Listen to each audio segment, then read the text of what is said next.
High, আসসালামু আলাইকুম।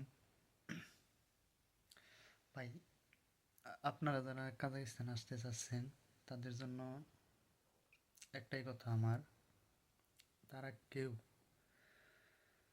না জেনে না শুনে কাজাকিস্তান আসবেন না। প্রথম কথা। একটা কথা হচ্ছে যে এই দেশে বাংলাদেশে কোনো এম্বাসি নেই, ঠিক আছে? যদি কেউ বিপদে পড়ে তাহলে গার্জিয়ান হিসেবে তাকে উদ্ধার করার মতো কেউ নেই। যারা আছে তারা হচ্ছে সব দালাল। আপনার কাছ থেকে টাকা নেওয়া ছাড়া কেউ আপনাকে উপকার করবে না। আর এখানে কাজেরই খুব সংকট। কাজ, একটা কাজ নিতে গেলে দেখা যায় যে $100 $200 করে ঘুষ দিতে হয়।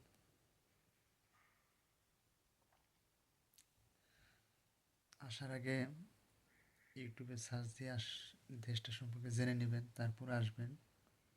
এটা হচ্ছে আমার কথা। কেউ দালালের কান কথায় আসবেন না ভাই। দালালে আপনাকে অনেক কিছুই বলবো যে এখানে ভিসা ছাড়া থাকা যায়, খুব সহজে আসা যায়, 1 2 মাস 3 মাসের মধ্যেই ভিসা হয়ে যায়। এটা ঠিক, 1 2 মাসের মধ্যে ভিসা হয়ে যায়, কিন্তু ইদানিং সমস্যা অনেক। এখানে কাজ করলে দেখা যায় যে টাকা দিতে টাকা টুকা দেয় না, কোনো কোম্পানির হান্ডারে এখানে কোনো লোক আসে না। আপনাকে আইনে এই দেশের ডালবারে ফালাইতে হয় দালাল দালালের মনে, আপনি আপনার মনে। আপনি কি খাইলেন, কোন বাসায় থাকলেন, কাজ পাইলেন না না পাইলেন, সেটা আসলে দালাল দেখবে না, দালাল ম্যাটার করে না এটা। তাই আসার আগে খুব চিন্তা ভাবনা করে আসবেন। একটা কথা হচ্ছে যে সর্বশেষ কথা, তা আপনারা সোভিয়েত ইউনিয়নের যে দেশগুলো আছে ভাই, এই দেশগুলোতে আসেন না। আসলে এই দেশগুলোতে তেমন একটা ইনকাম নাই, কাজের সেরকম একটা সোর্স নাই। এই দেশগুলো হচ্ছে আপনার মানে বরফ আচ্ছাদিত দেশ, সবসময় বরফ পড়ে, শীত থাকে সবসময়। মানে কৃষিকাজ নাই, ভালো কোনো ফ্যাক্টরি নাই, বড় কোনো ফ্যাক্টরি নাই। আমাদের বাংলাদেশে এক গাজীপুর মাস্টার বাড়ির মধ্যে যে ফ্যাক্টরিগুলো আছে, পুরো কাজাকিস্তানে অতগুলো ফ্যাক্টরি নেই ভাই। এটা হচ্ছে বড় সমস্যা। আর যাই কাজ তুলেরা আছে, কাজ নিতে গেলে ভাই $100 $200 করে ঘুষ দেওয়া লাগে। একটা কথা হচ্ছে যে কাজ অনেক হার্ড কাজ, পরিশ্রমী, ঠিক আছে? আমরা যারা বাঙালি তারা তাদের দ্বারা আসলে এই কাজগুলো করা সম্ভব না। আর বড় বড় মিল কারখানা ফ্যাক্টরি তো নাই। তো বড় কথা হচ্ছে খাবারের সমস্যা, যেটা রাশিয়ান এরা সিদ্ধ খাবার বাঙালি খাবার এরা আসলে অতটা জানেও না বা বুঝেও না, ঠিক আছে? তো ভাই, যারাই আসবেন ভাই, যাই না ওই নাই, হুটহাট করে আইসেন না। 6 7 লাখ টাকা খরচ করে আসবেন। আসার পরে দেখা গেল যে 1 2 মাস থাকলেন, থাকার পরে আপনার বাড়ি থেকে টাকা, থাকা খাওয়ার টাকা আনতে হইতেছে বাড়ি থেকে। আমি চাই না যে কোনো প্রবাসী আসার পরে দুর্ভোগ, তার কপালে দুর্ভোগ আসুক, এটা আমি চাই না। তাই আসার আগে খুব চিন্তা ভাবনা করে আসবে। হ্যাঁ, এটাই। আর আরেকটা কথা হচ্ছে যে আপনাদের বলবে যে স্টুডেন্ট বিষয়, বা স্টুডেন্ট বিষয়ে কোনো দিনও আসেন না ভাই। স্টুডেন্ট বিষয়ে আসলে আরও মরবেন। কারণ বেসিক্যালি আপনি তো পড়ালেখার, যারা বেসিক্যালি পড়ালেখার জন্য আসবেন তারা স্টুডেন্ট বিষয়ের জন্য আসবেন, যারা যে কাজ করার জন্য আসবেন তারা স্টুডেন্ট বিষয়ে আসেন।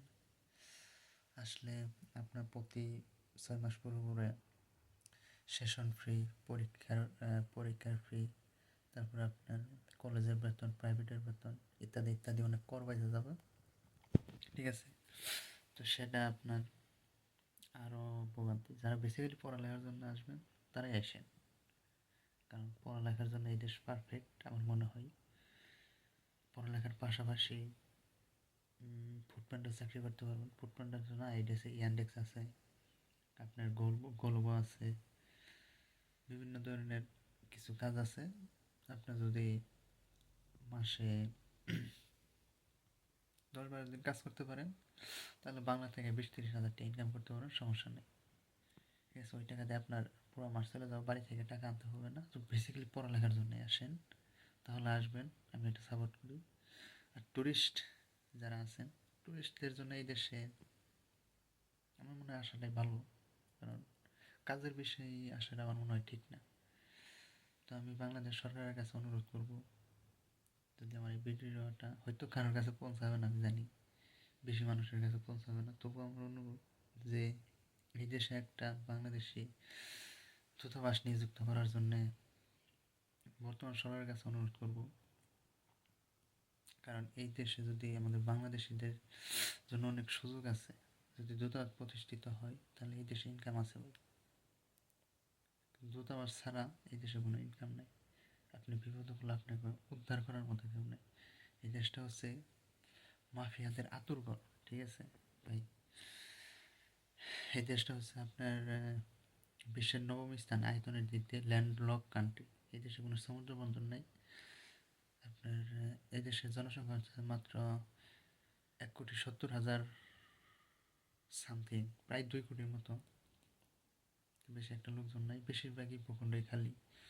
আর কথা আছে এই দেশে কোনো কৃষিকাজ হয় না, যাই হয় আপনার গ্রিন হাউসের ভিতরে, সবসময় ঠান্ডা থাকে, মাটিতে অনেক পাথর। কিছু কিছু আছে উট, গরু, দুম্বা, ভেড়া, ছাগল, এগুলোর আর কি খামার টামার আছে।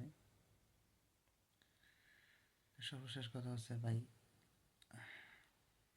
যারাই আসবেন চিন্তা ভাবনা করে আসবেন, হুটহাট করে ভাই এসে নামার হতো তাহলে কিন্তু ভাই ফাটাবাসে সিবাত করবেন, তখন আর কিছু করার থাকবে না।